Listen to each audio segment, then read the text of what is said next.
ہاتھ دھو بار بار۔ WHO سکھا رہا جی مسلمانوں کو، اور مسلمان WHO ورلڈ ہیلتھ آرگنائزیشن کی سن کر ہاتھ دھو رہے ہیں، ماسک پہن رہے ہیں، بار بار کلی کر رہے ہیں، ناک میں پانی ڈال رہے ہیں، بازار سے جاتے ہیں واپس آ کے ہاتھ دھوتے ہیں۔ کیوں جی؟ WHO نے کہا ہے۔ ارے مسلمان، تو نام کا مسلمان ہے، کاش تو نے زندگی میں کبھی کے ہاتھ رسول اللہ کا فرمان اور سنت سمجھ کے دھوئے ہوتے۔ ایک کرونا کیا، ساری کائنات کی بیماریاں اللہ تجھ سے دور کر دیتا۔ یہ تحفے ہیں مسلمان کی جھولی میں، تو کلمہ پڑھتے ہی اللہ رسول ڈال دیا کرتے ہیں۔ یاد رکھیے، مسلمان کسی WHO سے سن کر یہ اعمال نہیں کرتا طہارت والے، وہ اللہ اور اللہ کے رسول کا فرمان سمجھ کے کرتا ہے۔ اور مومن کا عقیدہ یہ ہے کہ WHO کو کہاں سے پتہ چلا؟ انہیں بھی ہمارے قرآن اور ہماری حدیث سے پتہ چلا۔ تو ہم اصل میں ان کی طرف جانے کی بجائے اللہ اور رسول کے فرمان کی طرف آ جائیں، زندگی بڑی آسان ہو جائے گی، بڑا مزہ آئے گا۔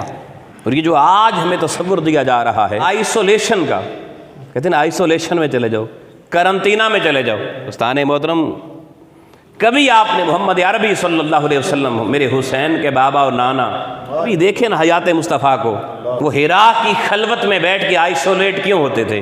آئسولیشن کا تصور دیکھیے، قرنطینہ کا تصور دیکھیے۔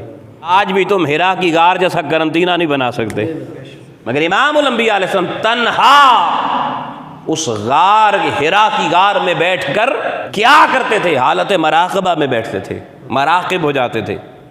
کیوں؟ کیونکہ مراقبہ ایک ایسی نعمت ہے جو مراقب کو، جو معرفت کے رہرو کو اللہ کی ذات کے ساتھ شناسا کر دیتا ہے۔ تو اہل ایمان جب یہ دیکھیں کہ ہمیں اللہ تعالیٰ کی ذات سے بات چیت کرنی ہے، رجوع کرنا ہے، اللہ کے انوار و تجلیات کو اپنے قلب اور باطن میں سمونا ہے، تو لوگوں یاد رکھو وہ آئسولیشن میں چلے جاتے ہیں، مراقبے کی حالت میں بیٹھتے ہیں۔ اور مراقبے کا حالت ہمارے صوفیاء اور بزرگان دین اور عرفاء نے کثرت سے ہمیں یہ سمجھایا ہے کہ مراقبہ میں، تنہائی میں، بالکل خاموش ماحول میں آنکھیں بند کر کے بیٹھو، اپنے باطن اور اپنے دل اور سینے کی طرف توجہ کرو، اور یہ سمجھو کہ اللہ کی رحمت اس قلب میں آ رہی ہے، تاریکی جا رہی ہے، تاریکی جا رہی ہے۔ اس تصور کے ساتھ بیٹھو کہ میرے دل پر اللہ کے انوار و تجلیات کا ورود ہو رہا ہے، اور میرے اعمال بد کی وجہ سے جو اندر اندھیرے ہیں وہ ان تجلیات کے آنے کی وجہ سے اندھیرے جا رہے ہیں، رخصت ہو رہے ہیں۔ تو مسلمان تو ویسے بھی آئسولیشن میں بیٹھتا ہے بھائی، یہ تو اس کی زندگی کا مشرب ہے، اور یہ بھی سنت مصطفیٰ ہے۔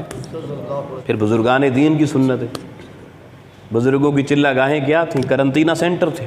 وہ تو آپ جن بیماریوں کی بات وہ کیا، وہ تو ہر روحانی اخلاقی بیماری جب اس قرنطینہ میں آپ جا کے بیٹھتے ہیں نا، اس آئسولیشن میں، مراقبے والے میں، تو ساری کائنات کی بیماریاں جو قیامت تک انسانوں کے نالج میں آتی رہیں گی، ابھی نہیں ہیں، وہ بھی نکل جاتی ہیں۔